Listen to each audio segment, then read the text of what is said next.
Mendengar minuman satu ini sudah tak asing lagi. Es cendol adalah salah satu minuman yang banyak disukai oleh masyarakat luas, seperti es cendol Pak Toyo ini. Dagangan cukup laris pembeli, dalam seharinya bisa menghabiskan hingga 100 porsi es cendol. Es cendol merupakan salah satu minuman yang banyak digemari oleh berbagai kalangan, mulai dari anak-anak hingga dewasa. Seperti es cendol Bapak Toyo yang berada di sisi Jalan Yosudarso, tepatnya di depan SD Negeri 45 Kota Lubuk Linggau ini ramai pembeli. Seharinya, ia bisa menghabiskan 80 hingga 100 porsi es cendol. Untuk harga es cendol sendiri, dibanderol Rp5.000 saja per porsinya.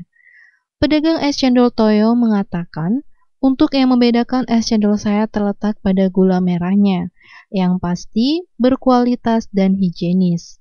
Untuk omset perharinya kalau ramai bisa mencapai hingga Rp500.000 per harinya.